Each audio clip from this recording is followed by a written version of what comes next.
how much or how far we have lost or probably gained over the past year as far as COVID-19 is concerned. So over to you, Yolanda. I'll give you 15 to 20 minutes to give us your presentation. Okay, thank you so much. Perhaps as I make my opening remarks, I've shared my presentation with Tando. If you may be so kind and share it on the screen. First of all, to introduce myself, I'm Yolanda Millen. I'm a Zimcode Seja. That's a social and economic justice ambassador, meaning my role is to monitor and evaluate the livelihoods and the people vis-a-vis the policies, and to see if what is inscribed in the Constitution and our policies is what is taking place in the communities where people live in. So I really want to appreciate this platform where youth have shown concern about what is happening around them. As Tando rightfully said, we have a longer way to go. We have decisions that are being made on our behalf, and there may come a time where we feel the effects of those decisions. So if we do not position ourselves correctly now, and we do not take interest in what is happening around us, we may have a whole lot more to lose than the people that are making decisions for us in the present day. So I'm not so sure if Tando can share my screen, but in the interest of time, I'll just go ahead and get into it. So today I'm supposed to give a general understanding of debt distress and illicit financial flows in COVID-19 times in the SADC region.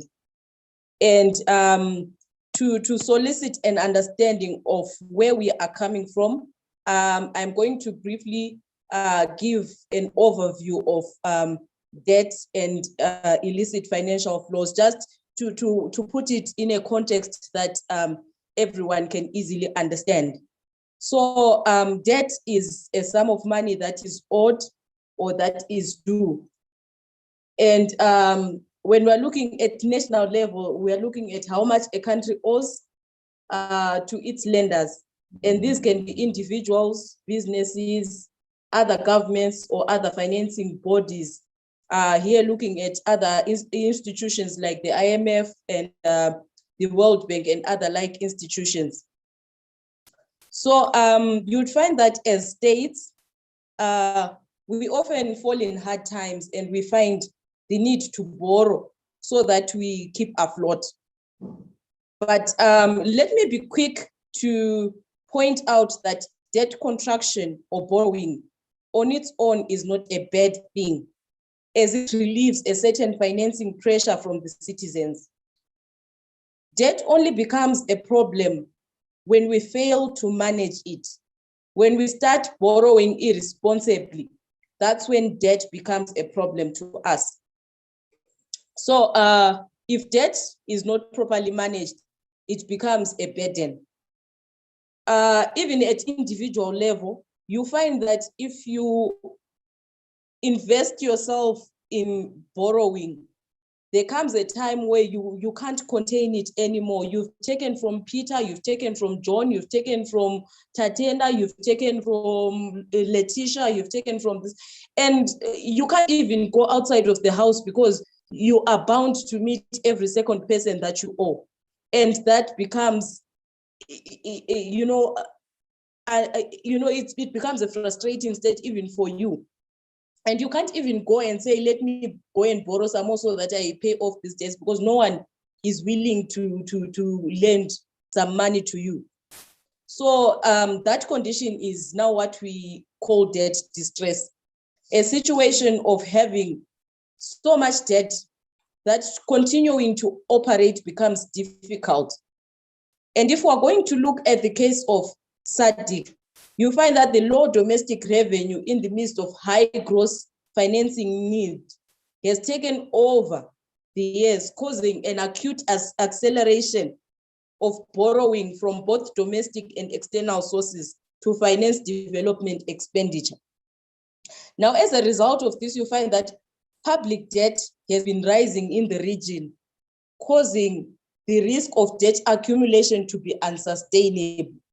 So exactly what I was explaining at individual level is where we are at national level. You find that we are in debt distress. We can't borrow because we've been borrowing and borrowing and borrowing, and now our borrowing has become so unsustainable that we end up getting frustrated.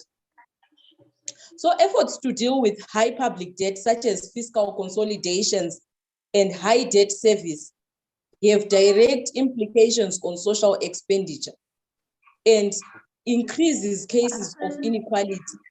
I'm going to touch on social expenditure and its nexus to illicit financial flows and debt as I go further with my presentation. So the rate at which debt is accumulating in SADC states has seen more and more countries fall into debt distress, and the ratings have significantly deteriorated from low and moderate levels to very high levels. And you find that so many countries within the SADC region are falling into debt distress.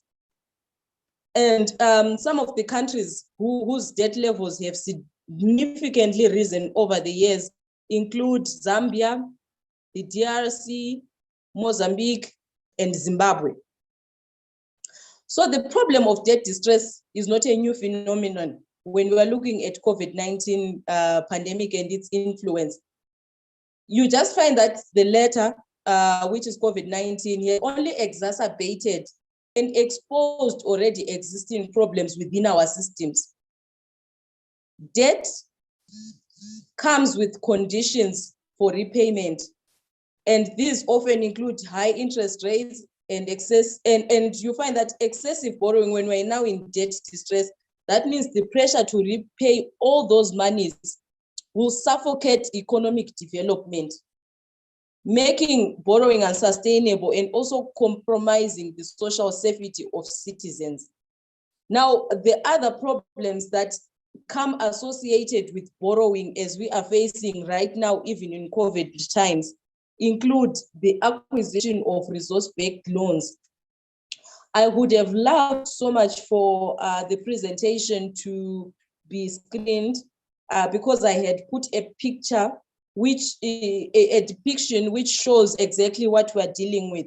So you find that SADC nations are going to our other friends in the other areas to borrow money.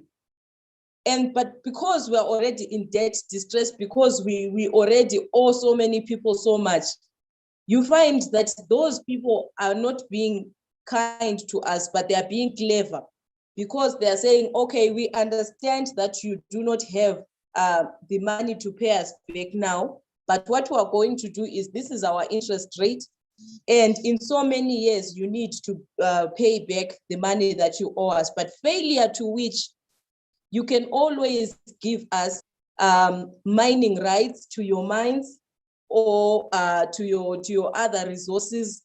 And now, as SADC, as a region, we are now mortgaging our natural resources as payment for debt contraction, which you find that is really, really suicidal on our part at regional level and even at African Union level.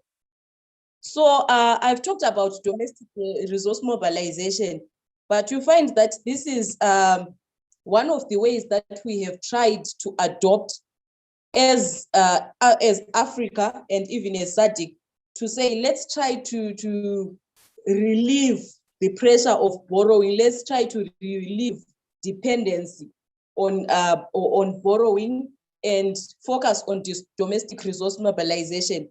And this is the process through which countries raise and spend their own funds to provide for their people. So instead of looking at external bodies where we can borrow money to finance development of our nations, we then look at what we have in our countries that we can use to finance our own development. So you find that domestic resource mobilization provides governments with funds that are needed to alleviate poverty and deliver social services like access to education and health care. And this is a critical step out of debt-based financial dependence, as I've explained before, that the region and the continent has been trying to adopt and implement.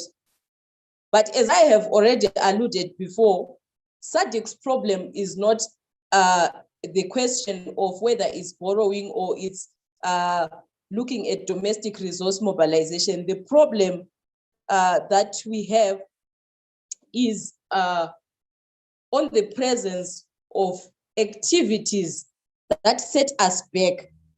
And here we're looking at things like illicit financial flows. Thank you so much for sharing. That's where I was explaining the issue of the contraction of resource-backed loans. If you may go to slide number 9.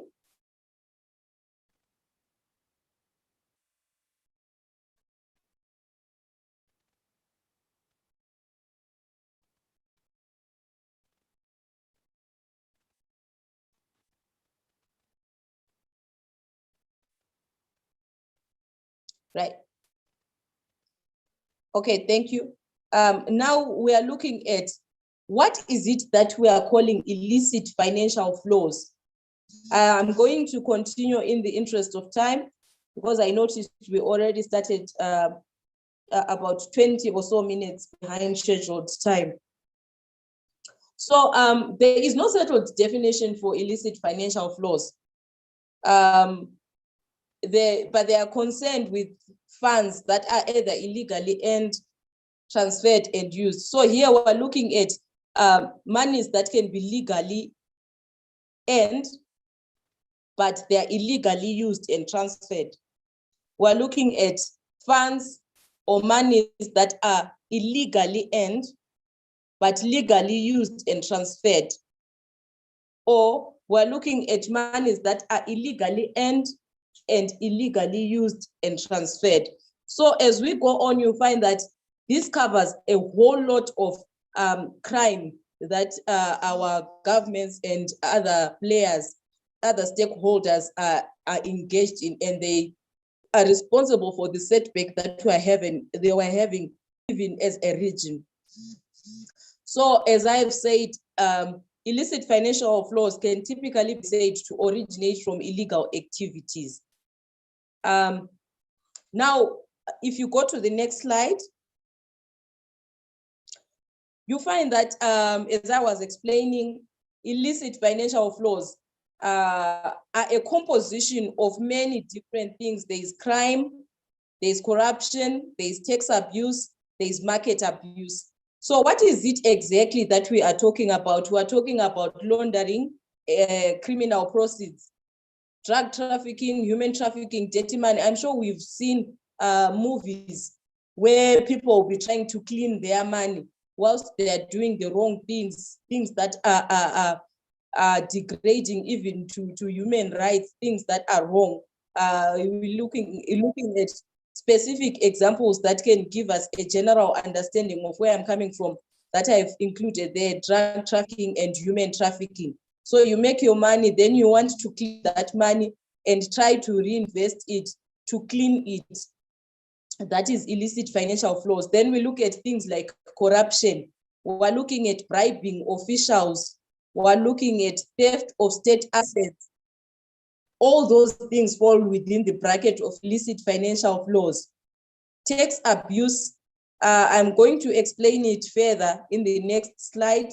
And then there is market abuse. When we look at conflict of interest and regulatory abuse, there are regulations within which we trade, even on our markets at national and even at regional or international levels. And you may find that people deliberately want to abuse those regulations to find favor, monetary favor for themselves from whatever operations that they will be doing. And that is taking part in illicit financial flows. So what I'm really interested in, because tax abuse is one of the most rampant ways in which we are losing money as a region. You'd find that, let's go to the next slide. You'd find that it encompasses a whole lot of things that include the under declaration of goods. So I know we've all had a situation where you go visit to another country. I'm from Zimbabwe, and we often go to Botswana or to South Africa to purchase certain goods. And I know there are some people who can relate to the situation where you say you are coming back and you start, changing figures and values of things that you bought, even on that declaration form. You start writing that this thing, even if it costs 150 pula, you want to write that it cost 15 pula. So this is the circumstance where the importer declares less quality. That means you are now lying. You bought 10 things and you are now telling them that, no, I only have 3 pairs of shoes. You are taking part in illicit financial flows. So that is just for you to get a general understanding of where I'm coming from. But these things are now happening even at a broader scale.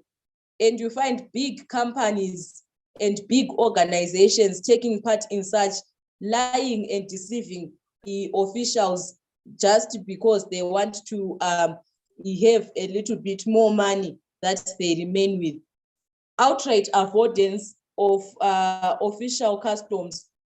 Yeah, we've had a lot of these situations where people now start opening their own routes, avoiding the border post. Why? Because they do not want to be seen to be having the goods that they have. So they start using other bushways and other means of transport that they know they are less likely to meet the officials. Those are illicit financial flows. Undervaluation of goods, falsifying documents, short lending transit, all those are part of illicit financial flows under the bracket of tax abuse. Misclassification of goods. That is also something that we are looking at. So you find that in another sense, you've got gold. Let me give a mini example. You've got gold that has been mined in a mine there, and you do not want to sell it at the official market, but you want to sell it at the black market. So when that black market now wants to export that gold to take it maybe to Dubai or to somewhere else, they now start saying the value of gold that we have, they know that it's about 60 grams, but they are going to tune their machines, their scales, so that when it's weighed, it reflects that it's only 12 grams. And as a nation, we've already lost, because imagine the difference is money that we are losing. So you say to yourself, 60 grams minus 15 grams, the difference is a loss to us as a nation. Those are illicit financial flows. So if we go to the next slide, and here I cited just a few case examples of illicit financial flows, losses that we have succumbed to as SADC. By November 2020, South Africa was recorded to be losing an estimated amount of United States dollars 88.6 per year. So I'm sure if you can imagine those numbers, if you can really picture them, you can see that that's a lot of money that only one nation can lose. Imagine what investments could be made with all those monies. Imagine the difference that all those monies can make to the livelihoods of the people of South Africa. If we look at Zambia, you'll find that the amount of illicit financial flows doubled from approximately 2 billion in 2009 and shot up to 4.2 billion in 2012. And the average from that time to date has been 3.3 billion United States dollars per year. Those are monies that the SADC region is losing. Those are monies that Zambia as a nation is losing to illicit financial flows. I also included there the estimated figure for Malawi, that is 716 United States million dollars. And the problem that we're having is, I'm sure you've recognized that I'm saying estimated approximately, because we do not know exactly how much it is that we are losing to illicit financial flows, because there is lack of transparency and there is lack of accountability in the manner in which things are happening. And like I said, these things are illegal. It is wrong. So they are shrewd in secrecy. Whoever is doing it will want to hide it. And hence we are having approximated, estimated numbers. We could be easily losing more than these monies.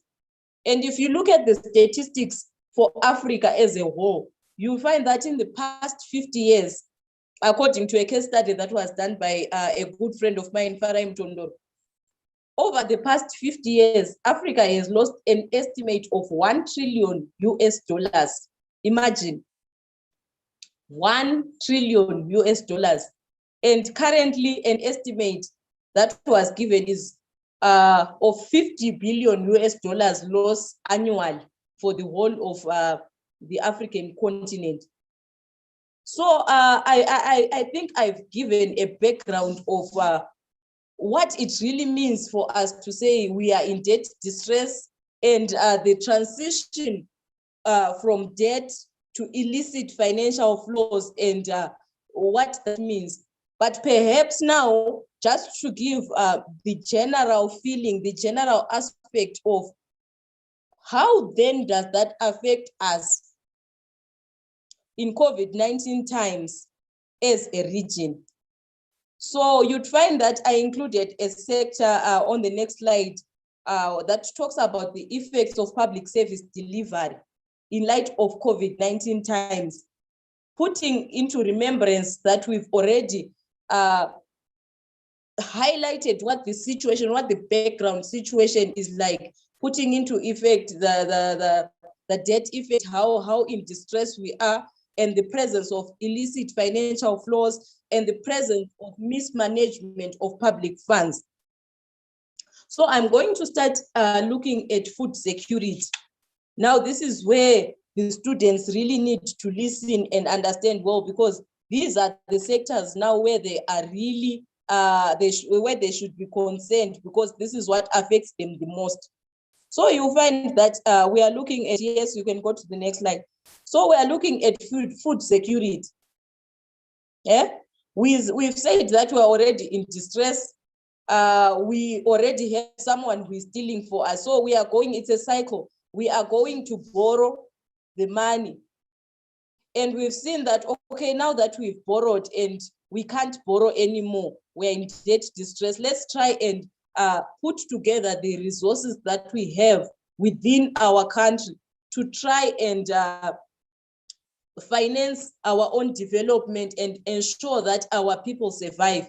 But there are loopholes within even our systems where we are having officials who are taking part in illicit financial flows, meaning that those monies, we are also losing them. And at the end of the day now, in COVID times, we are food insecure. We have increased hunger.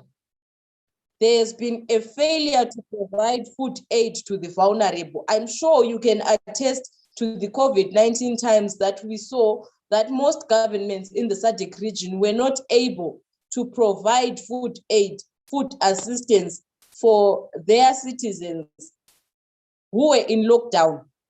Yeah? You are at home, you can't go to work because of the pandemic, but still the same government that is putting you on restricted movement that is telling you that you can't go to work can still not provide for you food. And this has a direct Yolanda, impact. Yolanda, can you please wrap up your presentation? I'll give you 2 minutes to do that. Yes, I'm almost there.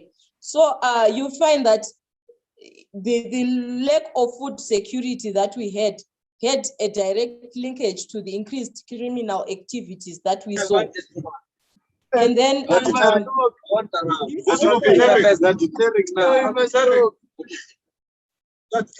also had an effect on the mental wellness of people. Because we all know that a hungry man is an angry man, so there was violence, there was cases of mental unwellness. Then you look at health, we were not able to borrow even from international communities so that we can purchase vaccines. And even other people who had severe conditions could not access medication because COVID-19 cases were now given priority, and we had to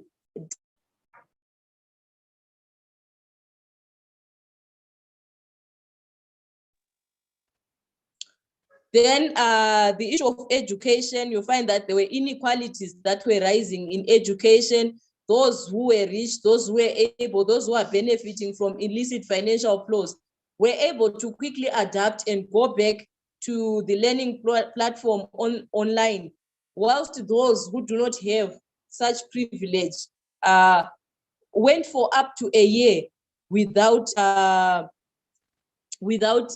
any schooling or any education taking place. So I don't know if I can borrow just a minute and a half just to go through then the recommendations that I had put out. For SADC states, I had said that the countries should improve on public finances management, ensuring that there's transparency and accountability in the manner in which their public resources are utilized, be it borrowed or mobilized domestically. Then there should be a formulation of laws and policies that govern impunity in finance management. If someone uses the money of the people, if someone misuses public funds, there should be, that is a punishable offense, and there should be a conviction that takes place. We can't have situations where they are caught and they are released to go back and abuse the funds of the people. There should also be ratification and implementation of the African Borrowing Charter that stipulates the conditions for healthy borrowing that is focused on citizens' wellness and national development. And there should be a deliberate investment in preserving the dignity of humans and an investment into their well-being. As for students themselves, they should start advocating for good practices, starting at institutional level, and not focusing themselves on fault finding, but finding and preferring alternative solutions to existing problems. They should also develop a culture of reading, knowing what the Constitution says and their legal frameworks and what is happening around them, and finding the nexus and being able to stand and say, no, but the Constitution says this, it is different from what we're getting on the ground. And they should be involved in issues of governance, attending consultation meetings and speaking up. They should be able to speak up against injustices. If they see something which is wrong, they should be able to stand up and speak against it, basing on the facts that they would have read and mastered.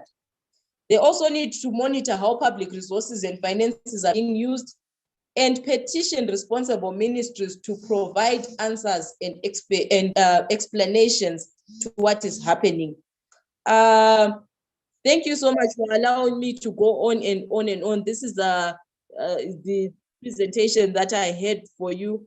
Thank you so much. Thank you so much, Yolanda, for your presentation. It was very informative, especially for some of us who are not in that field. As one of your recommendations, you said that young people should read the Constitution and, rise up to the occasion. but I'm not sure whether we are still there. We still have young people who are not reading the Constitution, or they are reading the Constitution, but those who are supposed to support them are not interested. Like your parliament, like your judiciary, like your government. So I'm not sure, but we'll talk about it after my brother is done with his presentation. So without wasting much of our time, I'll also invite the second speaker, Zakaria Mulunde from Zambia, who is going to be presenting on the role that students and young activists can play in speaking out against debt, distress, and illicit financial outflows. So I'll give you, my brother, this opportunity. Can you please try to make your presentation as short as possible? Your ceiling is 20 minutes. So over to you, my brother.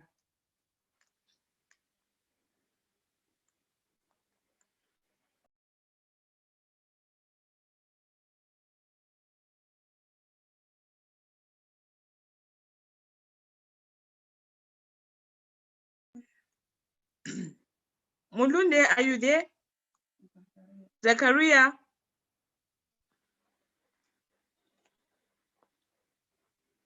Zakaria, are you there?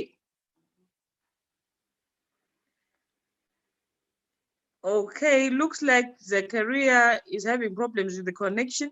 So we'll move on with the program. He's going to present after the next speaker. So I'll give this opportunity to Karabo Princess Motabo from South Africa.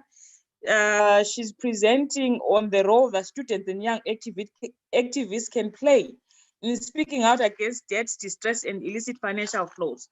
So your presentation, please also keep it as short as possible so that everyone can get an opportunity to also have to ask questions at the end of the presentations. So over to you, Karabo.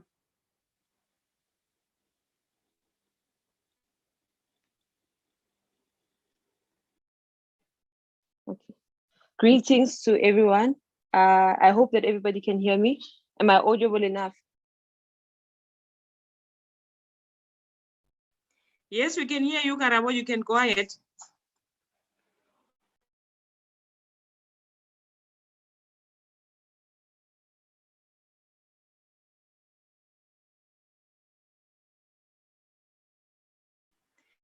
Karabo, are you there? That's Motabo. I'm a South African student from engineering. Am I audible? You are. You can go ahead. Okay. I'm studying towards my electrical engineering qualification. I'm a student activist in an organization called the South African Student Congress. My passion lies in ensuring that there is improvement in the livelihoods of South Africans, empowering the youth, more especially women, to pursue careers in technical studies and cultivate a scholarly climate that encourages intellectual curiosity in South Africa. Today, my views will be based on illicit financial flows and outflows. I will start by explaining the concept, continue to give examples around it, and further explain its effects and the importance of advocating against it, more especially as the youth in the Southern African development community. The simplest way to define illicit money flow is when money is illegally earned, used, and or transferred. It only becomes an outflow once the money crosses the borders of a particular country. This money is usually generated from criminal activities, corruption, and tax fraud, like the latter speaker has said. It is also important to take into account that some financial flows become illicit by being moved in or out of the country in contravention to national and international laws. One of the biggest problems we are having is that the continent is losing billions of dollars yearly because of illicit financial flows and outflows, whereas the money could have been used to tackle many issues African countries are said to be having, such as poverty, high unemployment rates, COVID-19, corruption, lack of education, lack of medical facilities, etc. The surprising part about this whole matter is that a huge portion, which is more than 55% of illicit money outflow, comes from commercial companies, multinational companies, well-known companies. It is also unfortunate that the mining industry in South Africa contributes to the illicit money outflow in the country. It is important to take into account that in South Africa, the mining industry contributes around 18.1% towards the GDP of the country. An example that can be used to bring clarity to this phenomena is that you find a legal business doing a legal activity. For instance, when a company excavates its minerals from a mine, for example, gold, the quantity of gold which is or was extracted from the mine is distorted. Instead of the company declaring the actual quantity of gold which was extracted, the company would rather choose to understate the quantity of gold which was extracted from that particular mine. So when the company is going to be taxed on income earned, the tax will be far lesser, as the income earned is not a true reflection of the quantity of gold which was extracted from that particular mine. And this is just the first part of it. The other part is that the company will deliberately increase its expenses by stating that in order for the gold to be sold or exported, the company will need a marketing company, a company to negotiate on their behalf, and a company to deal with the logistics so that the product, which is gold, is moved to where it should be. The issue in all of this is that the companies used to offer all these services I just mentioned are not local companies, but companies situated in different parts of the world, which increases their expenses. When one takes their time to analyze the entire movement and how the income statement is influenced, one realizes that the income is stated to be earned. The income that is stated to be earned on the report is far lesser than what was actually made. The South African Revenue Services then levies the far lesser income earned reported by the company. The other income which is earned is flown out of the country to areas or countries that the state has no power to overlook the legitimacy of those transactions. The truth of the matter is that companies go out of their way to conceal the truth so that they don't have to declare the actual income made from the true reflection of the gold extracted. This then allows the profits that are being made in a particular country to move outside that country. This then explains the dilemma of illicit financial outflow. And because Africa is one of the richest continents, if not the richest continent, when it comes to the mineral wealth, it is constantly bleeding from the illicit financial outflow, as billions of dollars are lost yearly in the continent. Guilty parties that perpetuate illicit financial flows include mining industries, as I have mentioned before, but people hired by the state or by the government usually form part of this corruption, more especially the political elite and warlords. Illicit outflows are used to destabilize certain countries' economies by funding rebels to fight the state of those countries and ensure that the development is stagnant and the countries continue to rely on the powerhouses to function.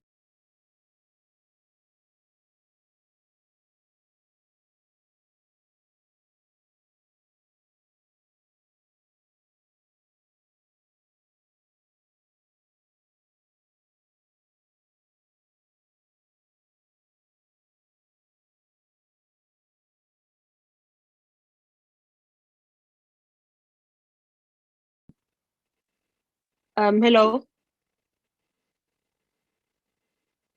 Okay, I'll continue, even though I don't know when I was muted.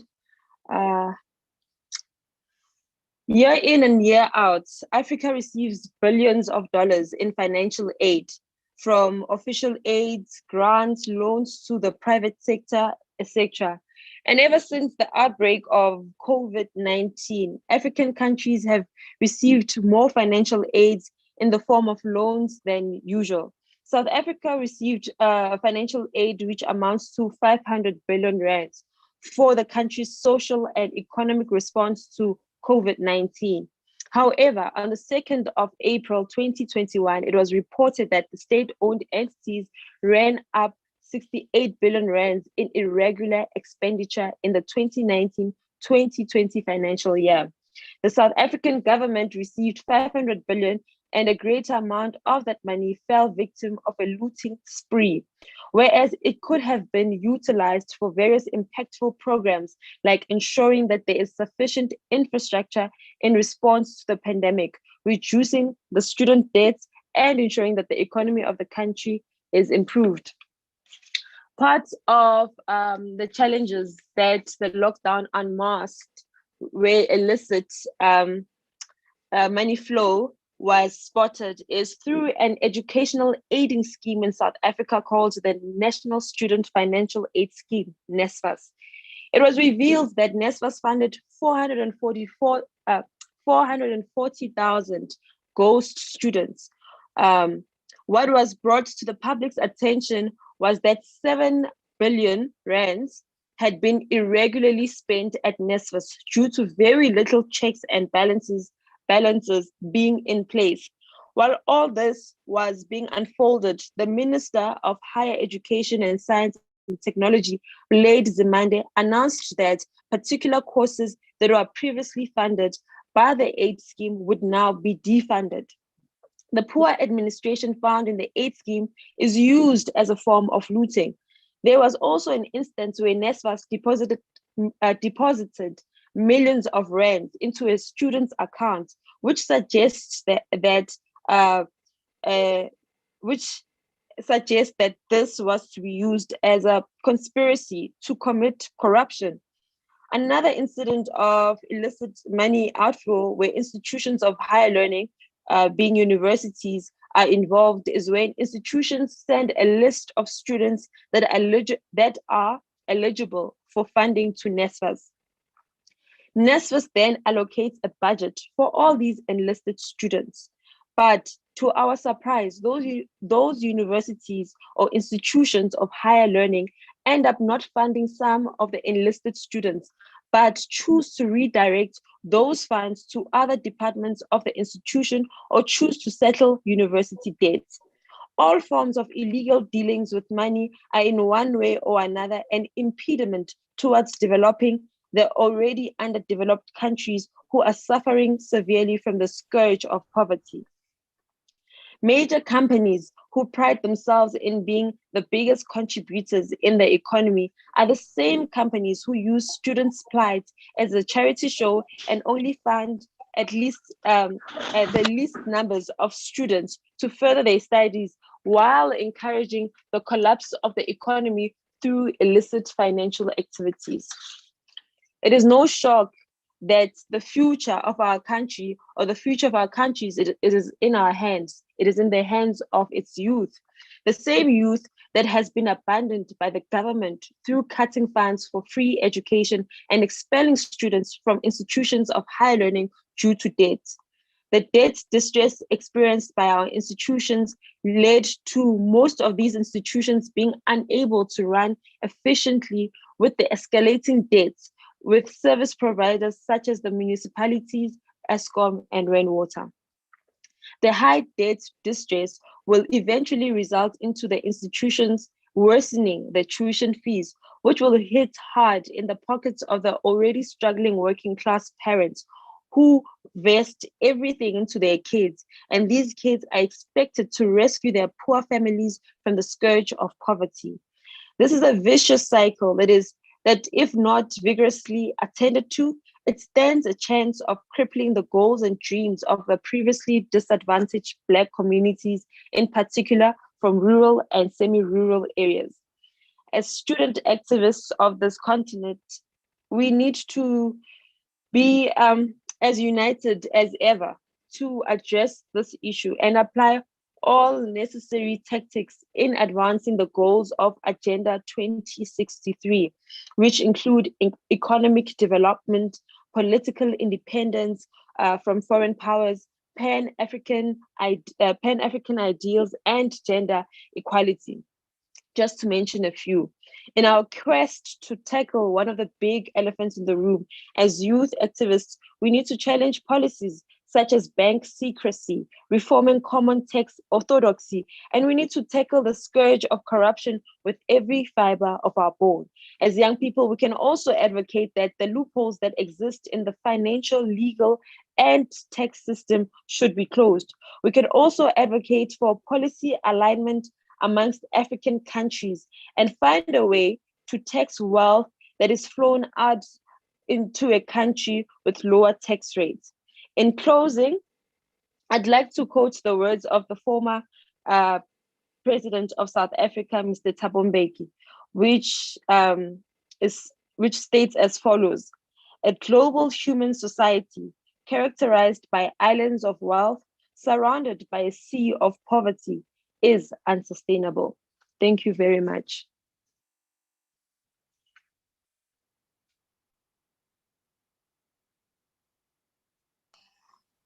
Thank you so much, Karabo, for your presentation.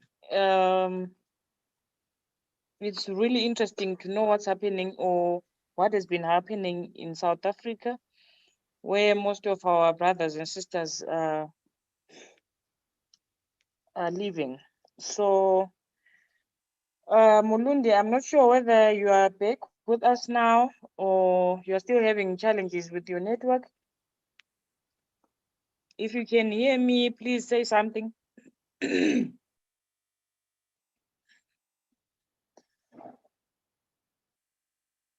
Zachariah, are you there? Oh, seems he's still not connected. So I'll give this opportunity to to our next speaker, Lindubuko Simoyo from Ukraine, on the topic, or you are supposed to be looking at the audit, how the audit the gains and implications, debt and illicit financial outflows to tertiary institutions and quality education. So Lindubukosi, I'll also give you 20 minutes to just give us a brief presentation on the topic stated. So over to you.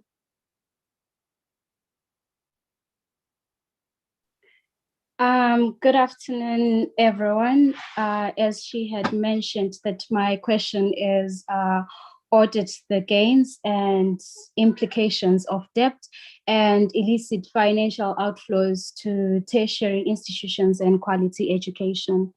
So first of all, I would like to give a brief definition of what is meant by illicit financial outflows, but I will try to avoid the parts that they have actually mentioned before the two previous presentations. So when we are actually looking at illicit financial outflows, we are looking at the fact that this is the illegal financial movement or illegal movement of capital from one country to another or within the country. And it actually poses as a huge negative impact in the education system. And it can be as well seen as a financial flight of finances from one country to the other. So this is actually evident in the fact that there is a lot of corruption within SADC nations.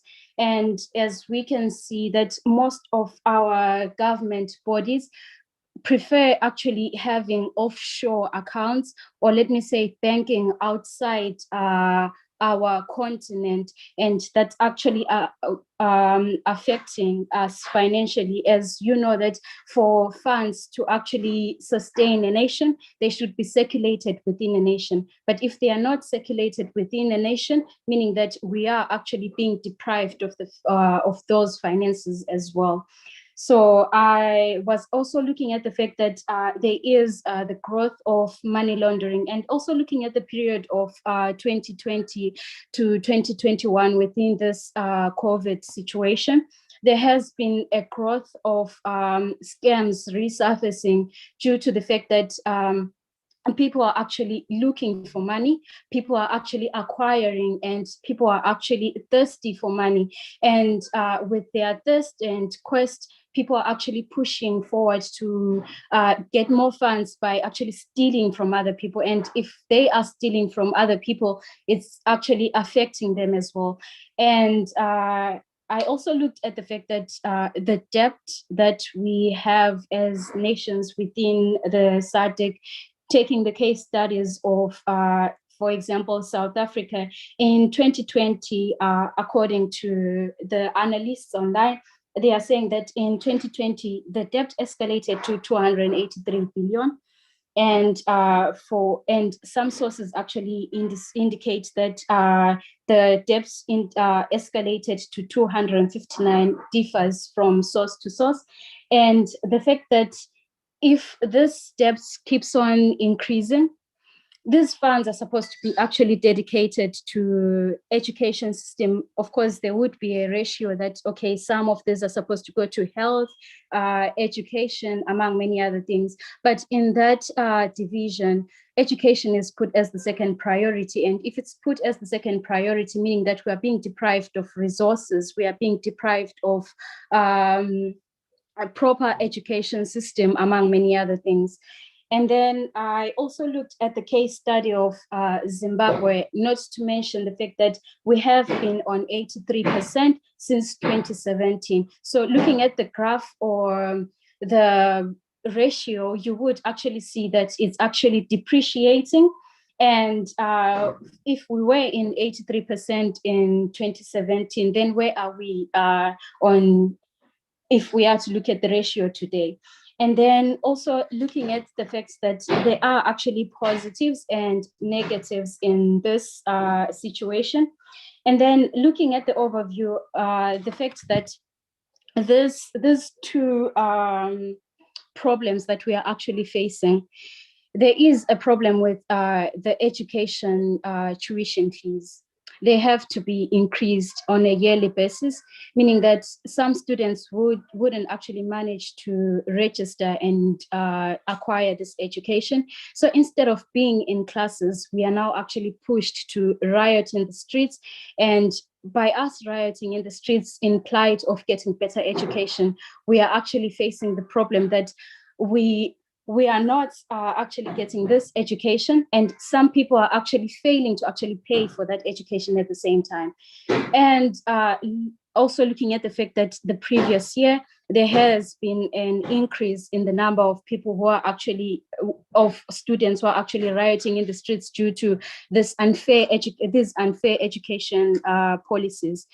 And then in comparison, looking at the fact that when we look at Africa, our education system is, I would say we are still developing. That's how I would actually put it. But in developed countries, if you are to get to the tertiary level, some of these fees or fares are actually covered by the government, and the government actually provides stationery. But due to the fact that our budget doesn't actually match up with that, so we are actually forced to actually receive poor food supplies. We are actually forced to receive poor education due to the fact that we don't have enough stationery to cover for everyone else. And then looking at the fact that if we are not in schools or if we are not in classes, it's actually producing more crimes or more criminals. And the youth is actually the future, and we are the ones who are actually supposed to be handling tomorrow. But then if we are not the ones who are actually handling tomorrow, and we are out there in the streets and trying to fend for ourselves by opting for criminal activities, it means that we are not actually getting to the standard of developed countries. And then I also looked at the fact that there is a high number of migration due to the current situation that we are actually facing as SADC countries. So as I looked at migration in the fact that not only adults are actually migrating, But us as students, we are actually now forced to move to other countries. As I am at this point in time, I will be actually facing challenges like if I was at home or if I was studying in my home country, I believe they would actually understand my problems better. But I'm forced to actually move to another country and try to acquire education. And sometimes it would be in a language that I wouldn't understand, but I would have to actually swallow that huge ball and then move forward. But then I wouldn't actually get to that level that I would actually say that I did understand what I did, what I actually learned. So that's the other thing which actually affects us as the youth, that we are forced to move to other countries, forced to adopt other traditions and cultures, yet we could actually acquire that education within our countries if our economies were actually stable. And then also going back or taking you guys a step back into our countries as it is in present day, we are actually subject to high power cuts or high number of power cuts.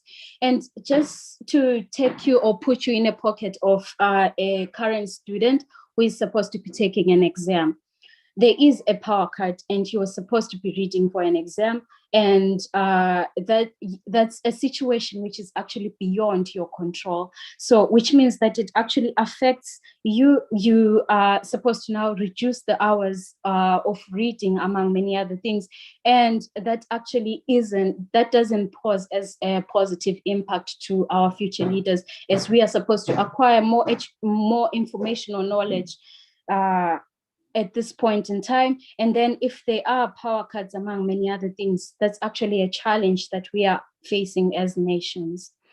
And then moving forward to the fact that as countries, as SADC countries, we are not actually self-sufficient.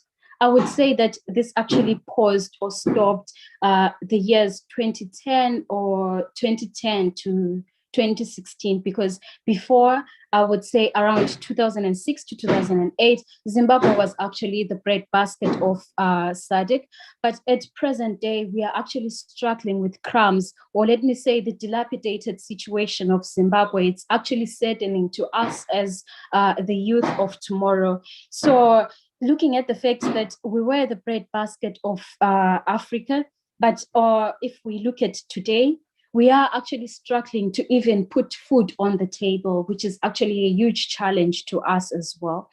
And then looking at the fact that us as SADC countries, we actually do have a lot of resources, or vast resources, but because we do not have the technology, we do not have the mechanisms, we do not have the factories or information to actually produce more goods from what we actually have, from the raw materials that we actually have. So for money printing, we are actually forced to move to European countries. For coffee making, we are actually forced to move to Asian countries.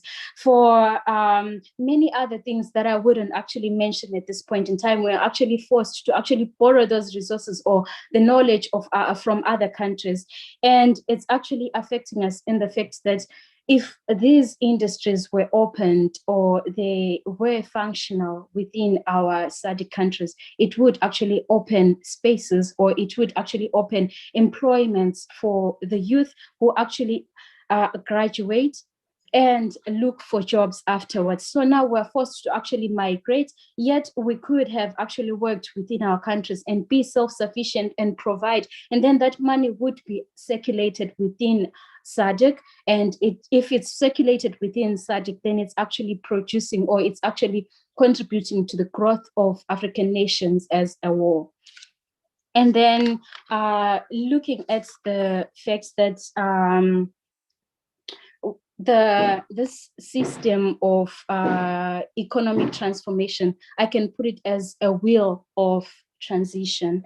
So we were born in a society that actually elevates crime and suppresses education, pushing students to actually riot with this unrinsed civilization.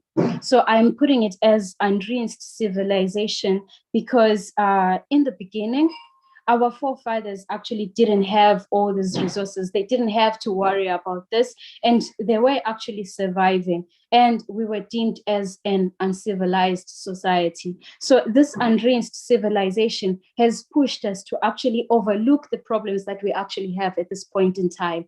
So it has actually born or bred greed within ourselves. So our brothers, we actually watch, like Chenjerai Hove once mentioned, that brother feeds until baobab fed on the other side of the hedge, whilst sister gets biltong thing on the other side of the hedge. So we do not actually look at the fact that other people are suffering as a consequence of the decisions that the government makes at this point in time. I'm referring to illicit financial outflows, and I am also referring to other things that were actually mentioned previously. And then also looking at the fact that we actually adopted a system which was actually understood by the people or person who actually put foundation to it or who actually came up with it. And we are failing to actually adopt to that system. So even if the wheel of transition is actually moving, it's actually leaving us behind because we are failing to understand the system. And we are now forced to go into debt. We are now forced to actually cut the ratio or to actually opt for other options which destroy our nations as a whole. And then what I actually have as I conclude my presentation is I believe that as students, or I believe that as SADC youth, we should actually have a way or means or changes that we are supposed to actually implement. So even if we are actually crying that there is a problem at hand, what are we doing as the youth to actually tackle this problem? And secondly, what are we actually doing to empower ourselves? Because we can complain about the current problem, but we could actually find other means or streams of income to actually pay for our fees or do this and that other than rioting in the streets, because it would actually benefit someone to actually sit down and find something that they are actually interested in that could bring them income than to just sit back and tell yourself that, okay, due to the fact that our government is not providing much for us, then we should actually turn a blind eye to the fact that we could actually empower ourselves on our own. And then I also looked at the fact that we as youth, as the future of tomorrow, I believe we have 3 things that we need to do as we go out there. Let's adopt, let's accept, and let's implement as the youth of tomorrow. And that's all I have. Thank you.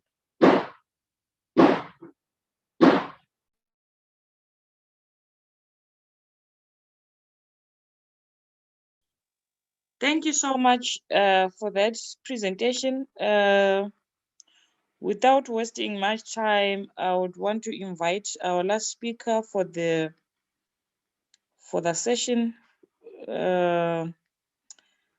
My sister, my brother from Zimbabwe, Rangarirai Chikova, is presenting on the SADC regional policy and strategies and methods for the promotion and consolidation of developmental gains on economic justice. So after your presentation, I'll give the floor to ask questions, comments, and then we close our meeting. So over to you, Rangarirai. Okay, thank you, Madam Moderator. Can you all see my PowerPoint?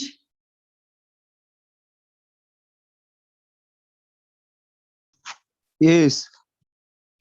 Okay, great.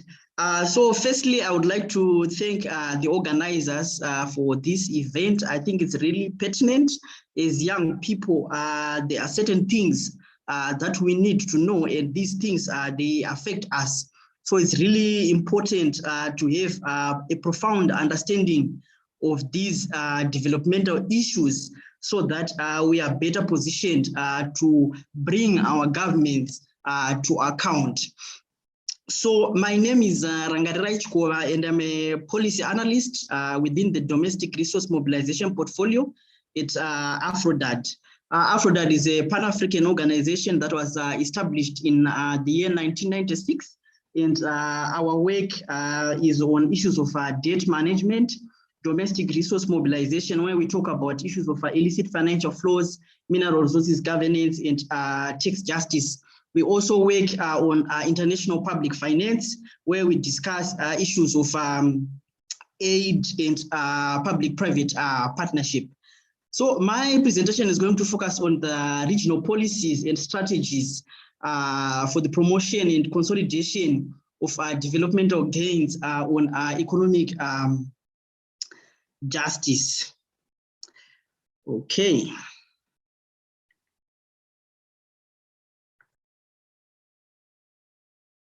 So, in terms of the structure, I'm going to give an introduction where I'm going to give the context of debt management and illicit financial flows within the COVID-19 context. I will talk about continental initiatives on debt and illicit financial flows, and then I'll talk about the SADC regional policies that speak to debt and illicit financial flows, specifically the SADC protocol on finance and investment. Then I'll also talk about the current state in terms of the implementation of this protocol, and then also conclude by talking about the role of the youth in trying to ensure prudent debt management and stemming of illicit financial flows. So to begin with, we have seen that the world is grappling with COVID-19 pandemic, a pandemic which started as a health problem, but then it evolved into a full-scale economic problem. And this has erased some of the gains in terms of poverty reduction and inequality. So with the emergence of new strains of the virus, we have seen that countries and governments have been forced to close their borders, to restrict movements, etc. And this is negatively implied on socio-economic development. So the pandemic is putting pressure on the already low revenue mobilization capacity of African governments, especially because the pandemic has led to global slowdown in trade, loss of revenue exports, increased borrowing with the view to be able to secure COVID-19 drugs. So prior to the COVID-19 situation, we have seen that countries were already struggling with mobilizing resources domestically. This is because our countries were offering generous tax incentives, especially to mining companies. There are few revenue streams. We have seen situations where countries are relying mainly on the mining sector as a form of revenue. We have seen that our countries are struggling to tax the informal sector. We have seen that there are challenges such as tax avoidance, tax evasion, etc. So these challenges, they are compounded in archaic tax laws. The laws that we are using are very old, and we also have some capacity gaps. So in terms of debt management, we have seen that prior to the COVID-19 pandemic, some countries were showing signs of sliding into a debt distress, and some of them were already struggling with their debts. So we have seen that there's been a slow economic growth, which has resulted from the COVID-19 pandemic, and this has exposed countries to debt and illicit financial flow vulnerabilities. So the base of public debt accumulation has been higher for Angola, Mozambique, Zambia, Swaziland, Namibia, and South Africa, and this is exceeded the regional average of 30%. For countries such as Botswana, DRC, Zimbabwe, there has been a slight decline in the debt to GDP ratios. In the year 2020, we have seen 3 countries in high risk of debt distress, and this is Zambia, Angola, Malawi, and we have also seen 2 countries that slided into debt distress, and that is Mozambique and Zimbabwe. For countries such as South Africa, Botswana, Namibia, Mauritius, Eswatini, Seychelles, debt has been considered to be stable. So as a result of the COVID-19, we have seen an increase in the debt stock of many SADC countries, and the main drivers for this was the contraction of new borrowings, budget deficits, changes in the exchange rates, rises in interest rates.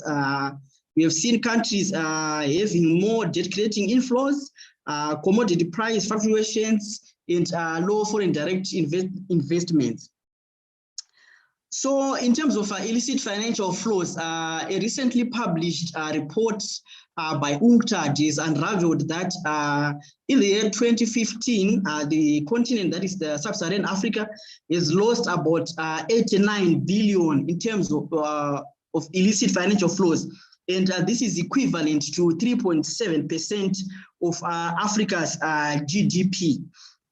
So we can see that this figure is above the one that has been said by the high-level panel report of 2015, which said that the African continent is losing 50 billion. So we can see that there's a rise in terms of revenue resources that are leaving the continent. Then coming to the SADC region, we have seen that over the last decade, we have lost 309 billion through illicit financial flows. The previous speaker has talked about issues of migration, etc. So the question that comes to mind is that if we had managed to curb the illicit financial flows, if we had managed to prevent this 309 billion from leaving our region and invest that money into the industries, how many companies were going to be resuscitated? How many new companies were going to be formed by SADC youth? How many jobs were going to be created? So we have seen that in the COVID-19 context, IFFs, they have increased. This is because there was a shift by countries where they put a lot of focus and energy in terms of dealing with the pandemic, and then they tended to give a blind eye to issues of illicit financial flows. And also a possible reason could be that the mechanisms of illicit financial flows have become so advanced to an extent that countries are failing to deal with them. For example, we can talk of digital economies, where we can see money can move from one country to another, from one continent to another continent digitally. We have also seen that illicit financial flows have increased through mineral resource smuggling. I think Zimbabwe is a classic case here. According to a report by Kimberley Civil Society Process, it has noted that during the lockdowns of 2020, there were a lot of diamonds that were smuggled to Mozambique. And also there was a lot of gold that was smuggled out of the country to countries such as Dubai and South Africa through our porous borders. These trends are not only peculiar to Zimbabwe, but it's something that we are seeing in the whole region. For example, in Zambia, Tanzania, we have had many cases of gold smuggling. So the most immediate impact of illicit financial flows is that the loss of government revenue, which is the sum effect of stalling progress towards achieving sustainable development goals in the African Union Agenda 2063, which is key for social economic justice. So putting this into the context of the youth, when we see our government failing to provide government payouts to students, when we do not have textbooks in our universities, when we have dilapidated buildings at our universities, when we do not have the equipment that we need for our education, those are some of the effects of illicit financial flows. So is there a connection between debt and illicit financial flows? The answer is yes. So to understand this intersectionality, by nature, illicit financial flows are revenue losses. They imply reduced tax revenues, illegal siphoning of resources to tax havens that are not reachable to many African countries. They also imply budget deficits, underfunding of critical sectors such as health, education, government payouts, social security, etc. So as a result of these revenue losses, our governments, they still have to provide for their citizens. They still have to fund their budgets in other developmental programs. So they are then compelled to contract loans so as to complement the few revenues that they have. So as a result of illicit financial flows, we can see that government debts may continue to rise so as to cover the revenue gaps that could have been created by illicit financial flows. And consequently, this will lead to debt unsustainability. So debt can also be an avenue for illicit financial flows. We can see this when some corrupt government officials may contract loans in the name of the government, and then they take those money, put them in their pockets, and also siphon them into tax havens where we cannot see them. So at the end, the net effect of poor debt management and illicit financial flows is the same. That is, it leads to poor socio-economic development. So it is the youth that are heavily affected by this, because our population, the greater component of the population is the youth. So it is therefore important for us as the youth to understand this intersectionality between debt and illicit financial flows, so that when we bring our governments to account, when we push our governments for change, there is need to have a holistic approach, because all these issues, they are intertwined. So what has been some of the initiatives that are there to deal with issues of debt management? So I will start with what we call the Aphrodite Borrowing Charter. This is a document that we have produced, and it has a number of principles on prudent debt management that governments should adhere to. So this charter, it aims to sustainably balance public debt levels with the necessity to accelerate inclusive development and enhance public service delivery in Africa. It also aims to contribute to improvements in transparency of the political, institutional, and administrative processes used, and the accountability of state actors involved, the contraction and management of public debt, the issuance of public guarantees, the selection and implementation of debt finance projects, and the formulation and execution of overall fiscal policy within the context of strengthened legal frameworks and the rule of law. So as the youth, we need to know and understand these principles of debt management, so that we are able to effectively put our governments to account for the loans that they contract. Then at the SADC level, we have so many protocols, but the one that speaks to issues of debt management and illicit financial flows is the SADC Protocol on Finance and Investment. So this protocol was ratified in 2006, and it became effective in the year 2020. So this protocol aims to ensure that member countries harmonize their investment regimes to support a favorable investment climate for the region. So if you look at the protocol, Article 4, it speaks to issues of debt management. It articulates the macroeconomic convergence criteria that the regional bloc aspires to achieve as part of efforts to maintain economic stability. So some of the key things that this protocol talks about is the debt to GDP ratio, which has been set at 60%. And it also talks about budget deficits, which are set at 3% of GDP. And also it sets the target for the current account at 3% of GDP. So looking at the implementation of this protocol based on the three variables that I've talked about, we have seen that over the years, a lot of countries have spent more than the targeted 60% of the GDP. This is very dangerous because if countries spend more in terms of their GDP, it means that when it comes to repayment, a greater chunk of their GDP will be diverted towards debt repayments. So when we see our countries failing to provide the needs that the youth require, it probably means that they are spending more than the targeted 60%. So from the graph that is in my presentation, you can see that there's quite a number of countries that have spent more than this 60% threshold.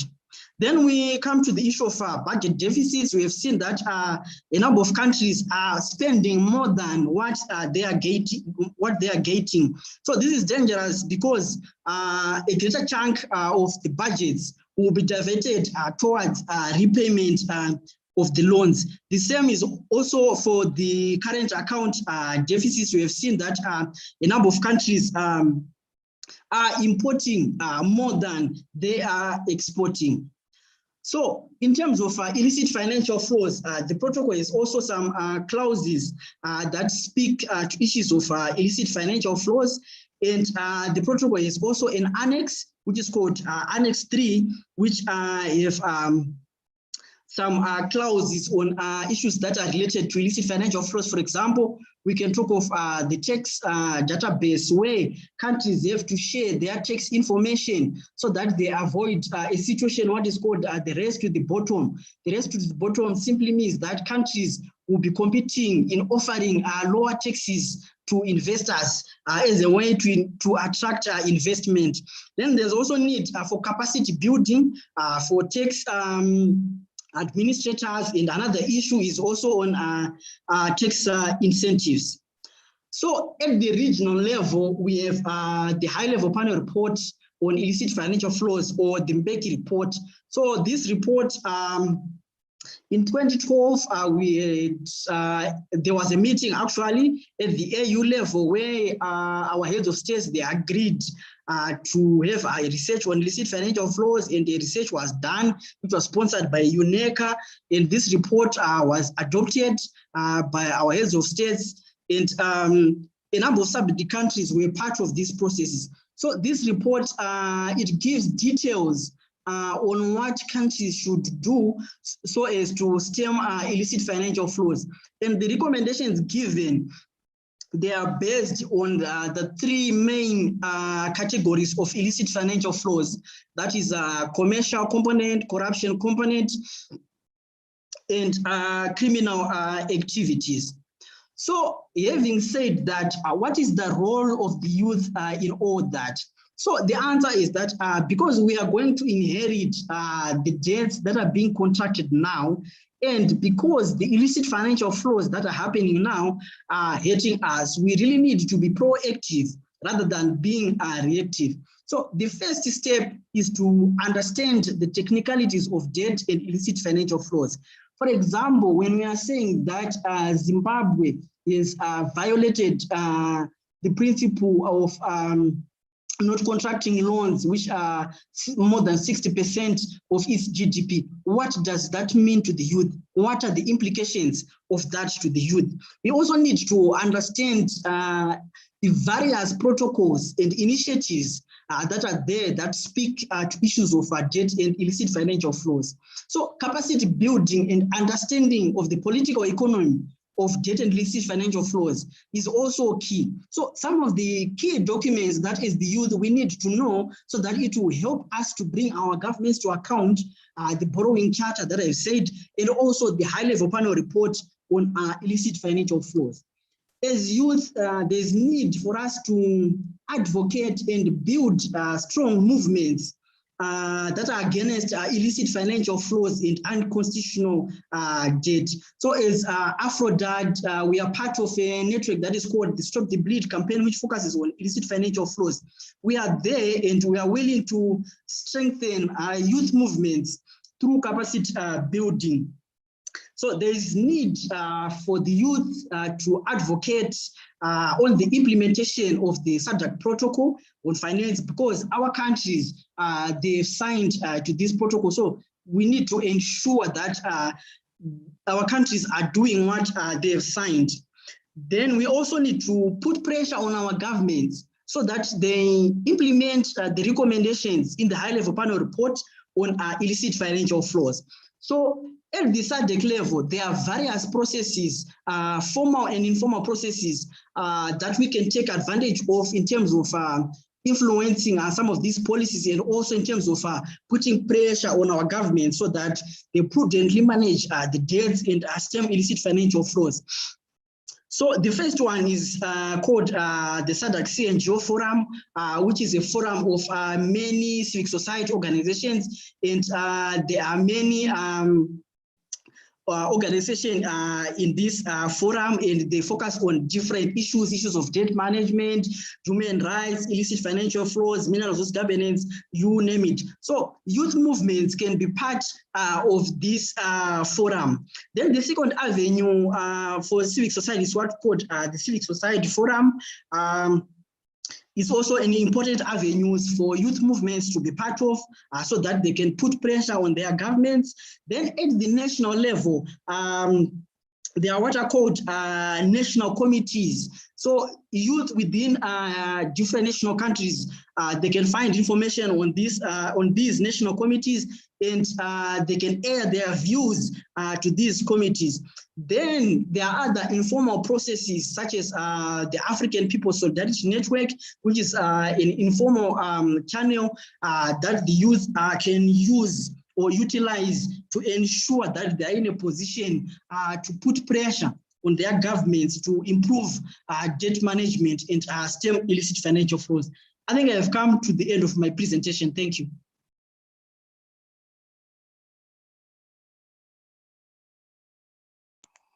Thank you, Ranga. Just out of interest, I would want to find out from you some of the wins as per your recommendation. You say that young people should advocate and also put pressure on the governments so as to see change. So I want to find out whether there are examples of some of the things that young people have done in terms of putting pressure, you know, in terms of capping corruption and also issues to do with illicit financial flows.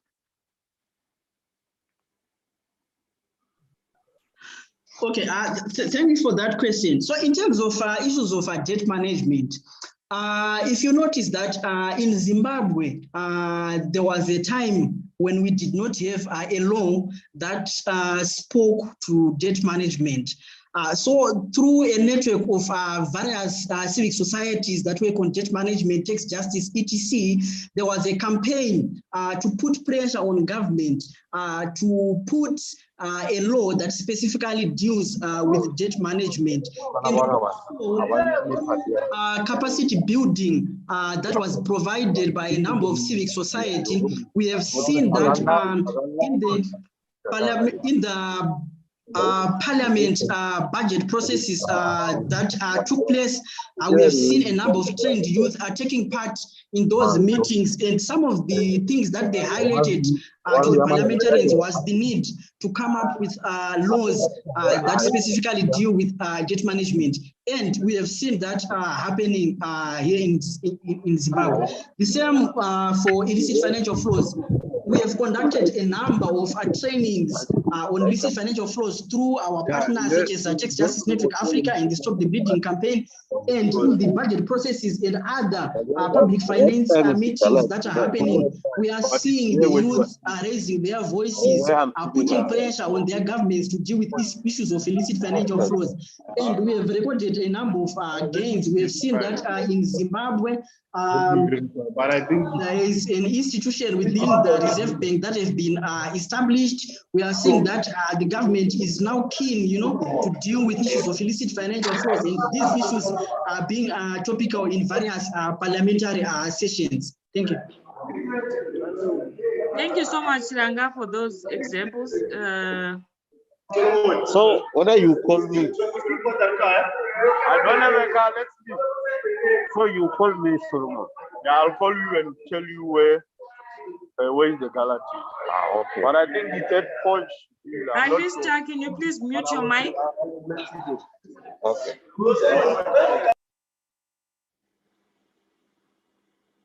All right. Thank you.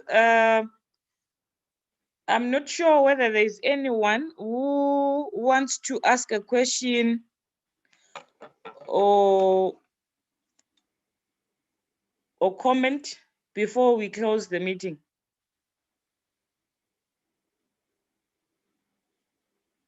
Is there anyone who wants to say something? You can raise your hand. I had asked people earlier to send their questions through the chat box, but I'm not seeing anything. So I'm assuming the presentations were clear enough, or we did not hear anything, or people just logged in and then they went to do their own stuff. I'm not sure. But thank you so much to my presenters for taking your time to be with us. Although Mulunde didn't manage to be part of us today. So I would want to thank Tando. I think she's gone out. Yolanda, thank you so much for your presentation. We learned a lot. Karabo, thank you so much. Lindubu Kosi and Rangarirai. Thank you guys for taking your time to be part of us. We hope to have more engagements, more awareness campaigns as far as illicit financial flows are concerned. Just for interest, those in Zimbabwe, I would challenge you guys to go through the Public Debt Management Act, which is in existence, and also the Public Finance Management Act. Right now in Parliament, there is the money laundering bill that is that the parliamentarians are debating about. So those are the things to look out for those in Zimbabwe. I hope you guys learned a lot, just like I did. There's someone who sent, okay, Ranga sent the charter. I don't know what it is, but you can check it out. He sent a link there on the chat box. So thank you guys, thank you everyone for participating. Our sister organizations and everyone else. Thank you guys, thank you. See you next time.